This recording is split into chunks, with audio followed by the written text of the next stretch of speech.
1. After it happens, you do not cry for days, weeks, months, or even years. Your emotions bury themselves inside the coil of your intestines. Some of them never, ever seep back out. When you return to the dormitory and find your girlfriend, she leans in to place a kiss on your lips, but you turn your cheek. You gaze into her eyes without blinking and confess every inch of the night. She stares back at you vacantly and falls silent for several minutes. And you beg her to say anything. Tell her that any word that could quiver off of her tongue will be better than nothing. Finally, she says she needs time to think, and you leave.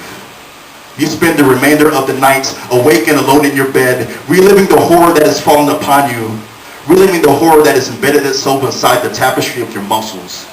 In your bed, you smell the Marlboro cigarettes hanging in your assailant's breath and still feel the chill of his hands spreading you open too. A week later, you learn that your girlfriend has called her sorority sisters and told them about the incident. Each time you see them from then on, they look at you as if you are an abomination, and they all blame you for what happened. For the first time in your life, you hate someone, and it is not the person who broke into you while you slept and chiseled away blocks of your soul, but the one who claimed to love you. 3.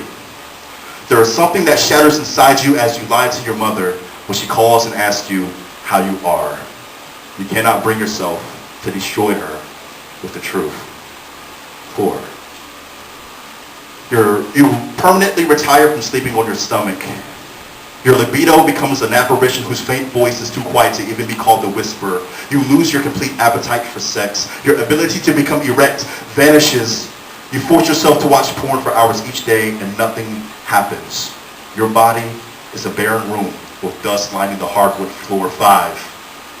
A month later, your body reawakens. You stir to consciousness one morning, sense the sun moving across your face, and you feel normal. Sometimes anger blooms inside you for no apparent reason, but for the most part, you feel whole again. You finally forgive your girlfriend until she decides she can no longer love you, and then you hate her even more. Years pass before you finally refer to what happened as rape and accept it.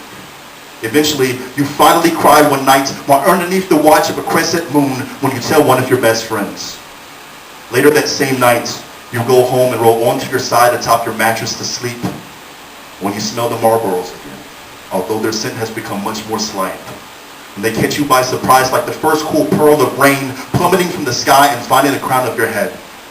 You instinctively roll onto your back with your gaze digging into the face of the ceiling above, and you know that God is there with you, just beyond the foot of your bed, waiting for you to cry out for help, but you say nothing.